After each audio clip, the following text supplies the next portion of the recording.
തൊഴിലാളികളോട് നീതി കാണിക്കണമെന്ന് ലോകത്തോട് ആദ്യമായി പഠിപ്പിച്ചിരിക്കുന്ന ഒരേ ഒരു വ്യക്തി സയ്യിദുനാ റസൂലുള്ളാഹി സ്വല്ലല്ലാഹു അലൈഹി വസല്ലമയാണ്. എന്താ മുത്തുനബി നമ്മളോട് പറഞ്ഞത്? തൊഴിലാളിക്ക് ശമ്പളം കൊടുക്കാൻ പറഞ്ഞത് എങ്ങനെ? റസൂലുള്ളാഹി സ്വല്ലല്ലാഹു അലൈഹി വസല്ലം തൊഴിലാളി ആരാകട്ടെ, ബംഗാളി ആകട്ടെ, ഇന്ത്യക്കാരനാകട്ടെ, ആസാംകാരനാകട്ടെ, ഏത് രാജ്യക്കാരനാകട്ടെ, അവനക്ക് നമ്മൾ തേപ്പ് കൊടുത്തപ്പോ കരാറ് പറഞ്ഞു 1,25,000 രൂപയ്ക്ക് വീട് മൊത്തം തേച്ച് തരിക. അയാൾ ഓക്കെ, നമ്മളും ഓക്കെ, ഈ കരാർ എഴുതി ഒപ്പിട്ട് കൊടുത്ത് നമ്മളിങ്ങനെ ഓരോ ആഴ്ചയിൽ ഇങ്ങനെ 5,000 10,000 കൊടുത്ത് വീടിന്റെ വർക്കെല്ലാം കഴിഞ്ഞപ്പോ ആ സാധു വന്നിട്ട് ചേട്ടാ അല്ലെങ്കിൽ കാക്ക പൈസ തരീന്ന് പറയാ ഞാനിപ്പോ ടൈറ്റിലാണ്, ഒരാഴ്ച കഴിഞ്ഞിട്ട് തരാമെന്ന് പറഞ്ഞ് 10,000 പിടിച്ചു തോനെ പിടിച്ചേക്കൂല. ഈ 10,000 5,000 നമ്മൾ പിടിച്ചു വെക്കും. ഈ സാധുവിനെ നമ്മൾ പറഞ്ഞേക്കും ഈ സാധു ഇന്ന് കിട്ടും നാളെ കിട്ടുമെന്ന് കരുതി നമ്മളെ ബേക്കിൽ ഇങ്ങനെ നടക്ക. ആ വീടിന്റെ കുടിയിരിക്കൽ കഴിഞ്ഞ് പൈസ കൊടുക്കൂല.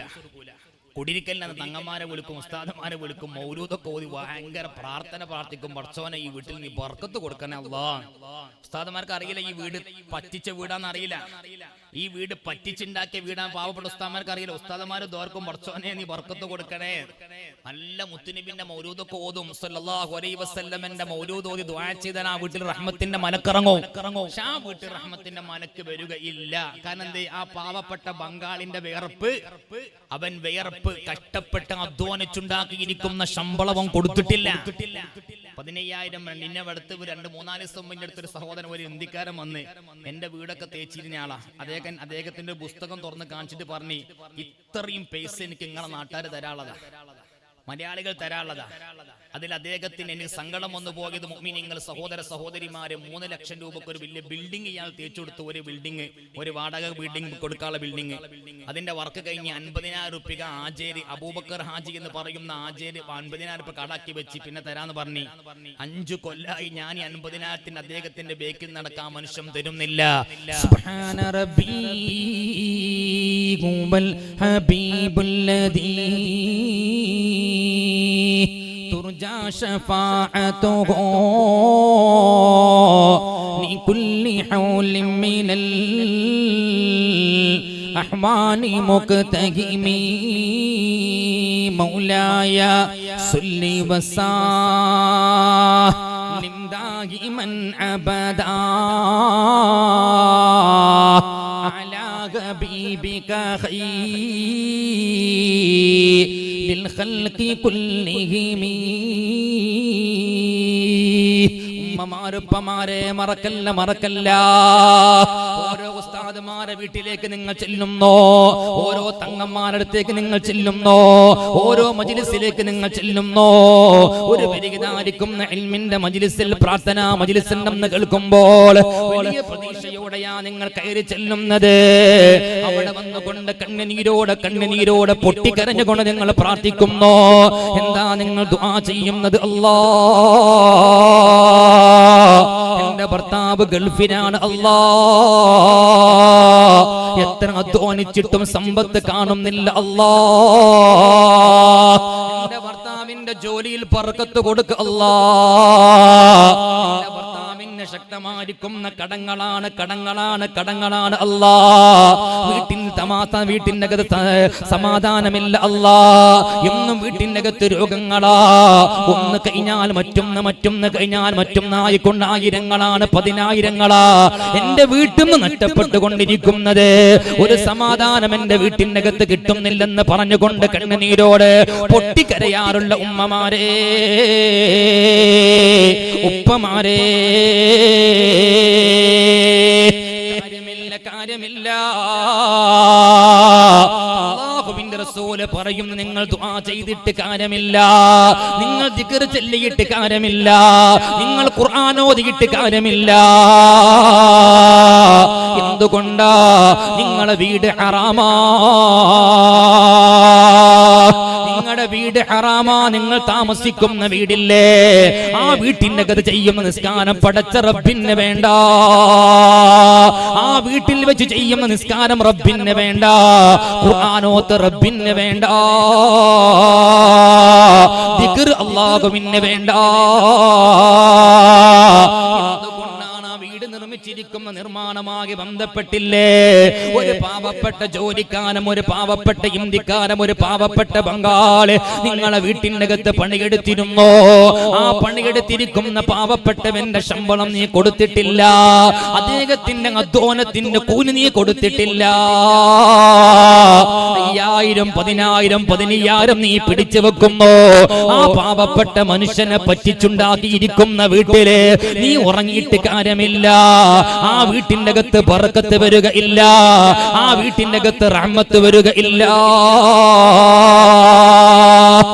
എന്താണ് മെയ് 1 പ്രത്യേകത എന്നറിയില്ലേ? ലോകം മൊത്തം, നമ്മുടെ രാജ്യം മൊത്തത്തിലതാ ലീവാണല്ലോ. നാളെ എല്ലാ ഗവൺമെന്റ് സ്ഥാപനങ്ങൾക്കും ലീവാണല്ലോ. തൊഴിലാളി ദിനമാണ് നാളെയെങ്കില്. എന്താ തൊഴിലാളികൾക്ക് വേണ്ടി സംസാരിക്കാനുള്ള ദിവസമാണ് നാളെ മെയ് 1. തൊഴിലാളികൾക്ക് വേണ്ടി ലോകത്തോട് ആദ്യമായിട്ട് വിളിച്ചു പറഞ്ഞിരിക്കുന്ന ഒരു നേതാവ് അല്ലാഹുവിന്റെ റസൂൽ എന്താ പഠിപ്പിച്ചിട്ടുള്ളത്? സല്ലല്ലാഹു അലൈഹി വസല്ലമ, ഒരു തൊഴിലാളിക്ക് അവന്റെ വിയർപ്പവന്റെ ശരീരത്തിൽ നിന്ന് വറ്റുന്നതിന് മുമ്പേ അവന്റെ കൂലി കൊടുക്കണമെന്ന് ശഫീഉനാ റസൂലുള്ളാഹി സല്ലല്ലാഹു അലൈഹി വസല്ലമ. ഒരു തൊഴിലാളിന്റെ ശരീരത്തിന്റെ അകത്തുനിന്ന് വിയർപ്പ് വറ്റുന്നതിന് മുമ്പേ, ഒരു തൊഴിലാളിന്റെ ശരീരത്തിന്റെ അകത്തുനിന്ന് വിയർപ്പ് വറ്റുന്നതിന് മുമ്പേ ആ പാവപ്പെട്ടവന്റെ കൂലി കൊടുക്കണമെന്ന് പഠിപ്പിച്ചിരിക്കുന്ന റസൂലുള്ളാഹി സ്വല്ലല്ലാഹു അലൈഹി വസല്ലമിന്റെ അനുയായികളാ ഞാനും നിങ്ങളോ. അശ്ഹദു അന്ന മുഹമ്മദർ റസൂലുള്ളാഹ് പ്രഖ്യാപിച്ചവരാ ഞാനും നിങ്ങളോ. അല്ലാഹുവിന്റെ റസൂൽ നമ്മളെ പഠിപ്പിക്കുന്ന ഇല്ല, നിന്റെ വീട് നിർമ്മിച്ചതിന്റെ കൂലിയതാ നീ കൊടുക്കാതെ നീ മാറ്റിവെച്ചാ 6 മാസമായിരിക്കുന്നു ആ പാവപ്പെട്ട ബംഗാളിയായിരിക്കുന്ന ഇന്ത്യക്കാരനെ നിന്റെ വീട്ടിന്റെ ബെല്ലിങ്ങനെ അടിച്ചുകൊണ്ട് ചോദിക്കുന്നു, ഇക്കാക്ക ആ പൈസ കൊന്ന് തരുമോ? മുതൽ രാത്രി 7 മണി വരെ 12-13 മണിക്കൂർ കഷ്ടപ്പെട്ട് പണിയെടുത്തുകൊണ്ട് നിനക്ക് താമസിക്കാനുള്ള വീട് നിർമ്മിച്ചിരിക്കുന്ന മനുഷ്യന്റെ ശമ്പളം കൊടുക്കാതെ പിടിച്ചു വെക്കുന്ന മനുഷ്യന്മാരില്ലേ? അല്ലാഹുവിന്റെ ദുനിയാവിലെ കള്ളന്മാരാണ് ആ മനുഷ്യന്മാർ. അവരെന്തിനാ റബ്ബിനോട് ദുആ ചെയ്തിട്ട് കാര്യമില്ല, അവർ നിസ്കരിച്ചിട്ട് കാര്യമില്ല, അവർ ദിക്ർ ചൊല്ലിയിട്ട് കാര്യമില്ല. പാവപ്പെട്ടവന്റെ കണ്ണുനീരില്ലേ? നിങ്ങളെല്ലാരും പറയാറില്ലേ ആ വീട്ടിലെന്തോ ശാപം കിട്ടിയിരിക്കുന്ന വീടാണെന്ന് പറയാറില്ലേ? എന്താണ് മുഅ്മിനീങ്ങളെ ശാപമെന്ന് പറഞ്ഞാലെന്താ? ശാപമെന്ന് പറഞ്ഞാലെന്താ? ആ വീട്ടിലെന്തോ ശാപമുണ്ടെന്ന് പറയാറില്ലേ? ഏതെങ്കിലും പ്രയാസങ്ങൾ വന്നുകൊണ്ട് ഒന്നല്ലെങ്കിൽ ഒന്ന് അങ്ങനെ അടിക്കടിക്കടിക്കടിക്ക് പ്രയാസങ്ങൾ മാത്രം അതാ വീട്ടിന്റെ അകത്ത് കയറി വരുമ്പോൾ എത്ര നയിച്ചിട്ടും കാണുന്നില്ല. മക്കളൊന്നും കുളം പിടിച്ചിട്ടില്ല, മക്കളൊന്നും ഗൾഫിൽ പോയി രക്ഷപ്പെട്ടിട്ടില്ല, നമ്മളും രക്ഷപ്പെടുന്നില്ല, എന്ത് ചെയ്താലും വിജയിക്കുന്നില്ല. അവസാനമാണ് ഒരു തങ്ങന്മാരടുത്തേക്ക് ചെന്നുകൊണ്ട് ചോദിക്കുന്ന, തങ്ങളെ ഞാൻ താമസിക്കുന്ന വീടിന് വല്ല കംപ്ലൈന്റും ഉണ്ടോ? ആ വീട്ടിന് വല്ല കംപ്ലൈന്റും ഉണ്ടോ? ആ കംപ്ലൈന്റ് നോക്കുന്നതിന് മുമ്പ് മുഅ്മിനെ വീട്ടിന്റെ കംപ്ലൈന്റ് മറ്റൊന്നുമല്ല. പാവപ്പെട്ട ഒരു തൊഴിലാളിയുടെ കണ്ണുനീര് നിന്റെ വീട്ടിന്റെ മുഖത്തുണ്ടെങ്കിലേ, അവന്റെ വേർപ്പെങ്ങാനും നിന്റെ വീട്ടിന്റെ അകത്തുണ്ടെങ്കിലേ, അവനെ സമാധാനത്തോട് കൂടെ സന്തോഷിപ്പിച്ചിട്ട് നീ അവനെ പറഞ്ഞിട്ടില്ലെങ്കിലേ, ആ മനുഷ്യന്റെ കൽബ് പൊട്ടിക്കൊണ്ട് അവൻ പറയുന്ന പ്രാർത്ഥനയുണ്ടല്ലോ, അല്ലാഹുവേ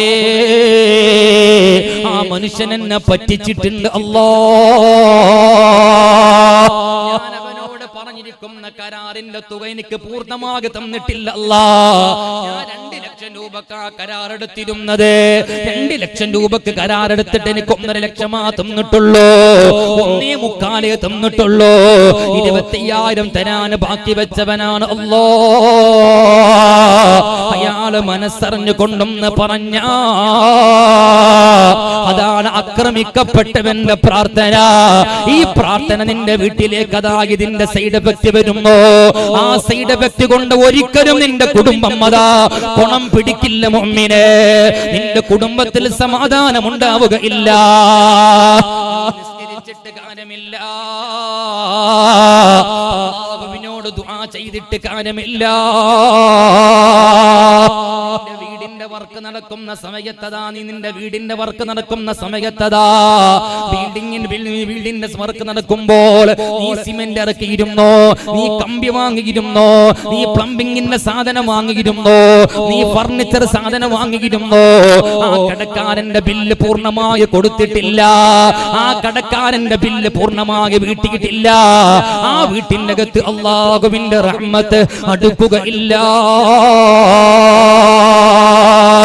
പാവപ്പെട്ട മനുഷ്യന്മാരെ കടയുന്ന സാധനം വാങ്ങിക്കൊണ്ട് വന്നിട്ടതാ, ആ സാധനത്തിന്റെ വില കൊടുക്കാതെ വീട്ടിന്റെ അകത്ത് വെച്ച് നീ നിസ്കരിച്ചിട്ട് എന്ത് കാര്യമാ? അതുകൊണ്ട് എന്നെ വഅദ കേൾക്കുന്ന ഉമ്മമാരെ, ഉപ്പമാരെ മറക്കല്ല. ഹറാമായിരിക്കുന്ന രൂപത്തിലൂടെ നീ നിന്റെ ജീവിതം മുന്നോട്ട് കൊണ്ടുപോകുമ്പോ നീ വിചാരിക്കുന്നുണ്ടോ? നീ എന്താ മനസ്സിലാക്കിയിരിക്കുന്നത്? അല്ലാഹു പറയുന്നു, കല്ലാ ഇദാ ദുഖത്തിൽ അർളു ദക്കൻ ദക്കാ വജാഅ റബ്ബുക വൽ മലകു സഫൻ സഫാ وجيء يومئذ بجهنم يومئذ يتذكر الإنسان وأنى له الذكرى.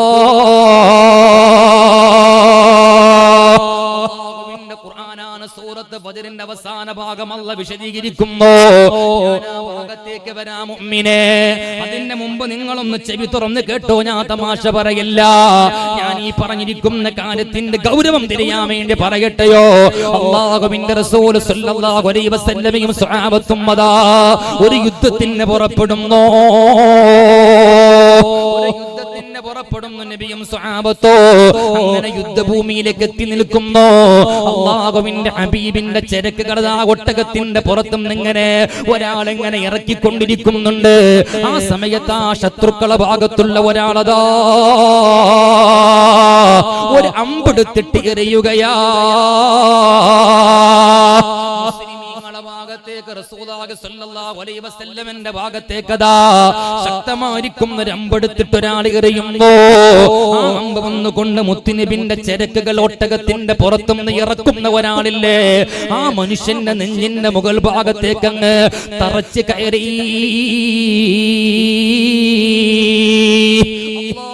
ഹബീബിന്റെ ചരക്ക് ഒട്ടകത്തിന്റെ പുറത്തും നിറക്കുന്ന ഒരാളാ, ഇസ്ലാമിന് വേണ്ടി യുദ്ധം ചെയ്യാൻ പുറപ്പെട്ടവനാ. ആ മനുഷ്യനാണ് യുദ്ധത്തിൽ ആദ്യമായി ശത്രുക്കൾ അമ്പിന്റെ ഏറ് കൊണ്ട് പിടഞ്ഞങ്ങ് വീഴുമ്പോ അയാൾ അവിടെ കിടന്ന് മരണപ്പെട്ടു പോയി. കേൾക്കുന്ന ഉമ്മമാരെ,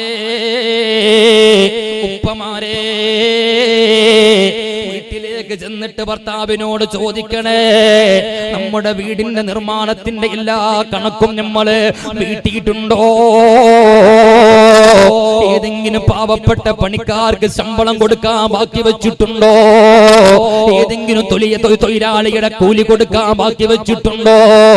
ഏതെങ്കിലും കടയുന്ന സാധനം വാങ്ങിക്കൊണ്ട് വന്ന് നമ്മളെ വീട്ടിൽ നിങ്ങള് ഫിറ്റ് ചെയ്തിട്ടുള്ള സാധനത്തിന്റെ വില, സാധനത്തിന്റെ പൈസ കടക്കാരന് കൊടുക്കാൻ ബാക്കി വെച്ചിട്ടുണ്ടോ?